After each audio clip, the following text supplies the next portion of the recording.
Hi అండి, అందరికీ నమస్కారం. Welcome to AP news updates in Telugu. ఈరోజు వీడియోలో మరో కొత్త అప్డేట్తో వచ్చానండి. అసంఘటిత కార్మికులకు గుడ్ న్యూస్. నెలకి 3,000 రూపాయలు పెన్షన్. ప్రధానమంత్రి శ్రమయోగి మన్ధన్ యోజన వివరాలు.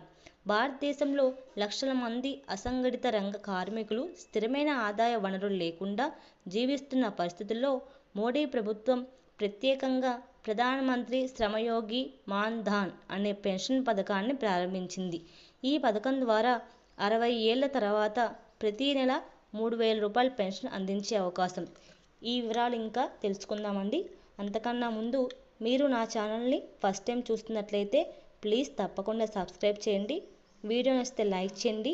మరిన్ని ఇలాంటి అప్డేట్స్ కోసం పక్కనే ఉండే బెల్ ఐకాన్ కూడా యాక్టివేట్ చేయండి. ఇక ఆలస్యం చేయకుండా మనం వీడియోలోకి వెళ్ళిపోదాము. పీఎం మాన్ధన్ పథకం యొక్క ముఖ్యాంశాలేంటో చూద్దామండి. పథకం పేరు ప్రధానమంత్రి శ్రమయోగి మాన్ధన్. పథకాన్ని నిర్వహించేది ఎవరంటే కార్మిక ఉపాధి మంత్రిత్వ శాఖ.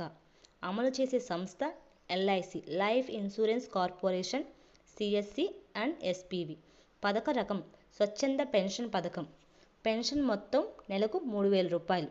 పరిధి అసంఘటిత రంగంలో పనిచేసే కార్మికులు. నిధులు చెల్లింపు ఎల్ఐసి పెన్షన్ ఫండ్ మేనేజర్ ద్వారా.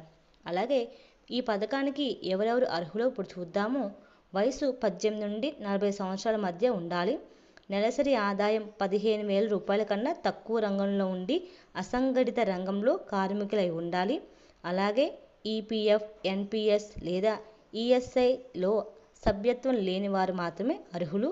ఆదాయపు పన్ను చెల్లించని వారు మాత్రమే అర్హులు. ఈ పథకానికి ఎవరెవరు అర్హులో చూద్దామండి. అంటే ఎటువంటి రంగాల్లో పనిచేసే కార్మికులు ఈ పథకానికి అప్లై చేసుకోవచ్చో చూద్దామండి. రిక్షా లాగేవారు, వీధి వ్యాపారులు, మధ్యాహ్న భోజనం తయారీదారులు, ఇటుక బట్టి కార్మికులు, గృహ సేవకులు, వ్యవసాయ కార్మికులు, నిర్మాణ కార్మికులు, బీడీ కార్మికులు, చేనేత కార్మికులు, తోలు కార్మికులు, చెత్త ఏరుకునే కార్మికులు, ఇతర అసంఘటిత కార్యక్రమాలు. పథకానికి ఎలా దరఖాస్తు చేయాలి? మీ సమీపంలోని కామన్ సర్వీస్ సెంటర్ అంటే సిఎస్సికి వెళ్ళాలి. ఆధార్ కార్డ్, బ్యాంక్ ఖాతాని వివరాలు అందించాలి. మొదటి చందాను నగదు రూపంలో చెల్లించాలి. ఆ తర్వాత ఆటో డెబిట్ విధానం ద్వారా నెలవారీ చందాలు చెల్లింపవచ్చు. నమోదు అనంతరం లబ్ధిదారుకు పెన్షన్ పాస్బుక్ అందజేయబడుతుంది. అంటే ఈ స్కీమ్ చందా ఎంతెంత వారు అంటే ఏ ఏజ్ వాళ్ళు ఎంత డబ్బులు కట్టుకోవచ్చు అనే దాన్ని మనకి ఒక లిస్ట్ ఇచ్చారండి. దాన్ని చూద్దాం. 18 సంవత్సరాలు ఉన్నవాళ్ళు నెలకి 55 రూపాయలు, 25 ఏళ్ళు ఉన్నవాళ్ళు 80 రూపాయలు, 30 ఏళ్ళు ఉన్నవాళ్ళు 105 రూపాయలు, 35 ఏళ్ళు ఉన్నవాళ్ళు 150 రూపాయలు, 40 ఏళ్ళు ఉన్నవాళ్ళు నెలకి 200 చొప్పున మనం ఈ పథకాన్ని కట్టుకోవచ్చని మనకి నోట్ కూడా ఇచ్చారు. లబ్ధిదారుడు చెల్లించే చందాకు ప్రభుత్వం కూడా అంతే మొత్తాన్ని జమ ఇస్తుంది. మనం ఎంతైతే చెల్లిస్తున్నామో దానికి అంత అమౌంట్కి డబల్ అమౌంట్ మనకి గవర్నమెంట్ నుంచి స్కీమ్ వస్తుందండి లాస్ట్న. అలాగే ఈ పథకం యొక్క ప్రయోజనాలు చూద్దాం. లబ్ధిదారుడు 60 ఏళ్లకు చేరుకున్న తర్వాత నెలకు 3,000 రూపాయల పెన్షన్ అందుకుంటారు.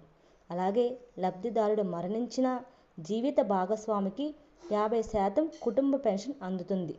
ఆర్థిక భద్రత కల్పించే సామాజిక పథకం ఇది. ప్రతి నెల తక్కువ మొత్తంలో చందా చెల్లించి వృద్ధాప్యంలో రక్షణగా పొందే అవకాశం. ఈ పీఎం మాన్ధన్ యొక్క నిష్క్రమణ నిబంధనలు. 10 ఏళ్లలోపు నిష్క్రమణ. అప్పటి వరకు జమ చేసిన మొత్తాన్ని పొదుపు ఖాతాపై వర్తించే వడ్డీ పొందవచ్చు. అలాగే 10 సంవత్సరాల తర్వాత కానీ 60 ఏళ్ల ముందు నిష్క్రమణ. చందా మొత్తాన్ని సంపాదించడంలో వడ్డీతో పొందవచ్చు. లబ్ధిదారుడు మరణిస్తే జీవిత భాగస్వామి పథకాన్ని కొనసాగించవచ్చు లేదా చందా మొత్తాన్ని వడ్డీతో తీసుకోవచ్చు. లబ్ధిదారుడు, జీవిత భాగస్వామి ఇద్దరు మరణించిన తర్వాత మొత్తం నిధి ప్రభుత్వ పెన్షన్ ఫండ్లో జమ అవుతుంది.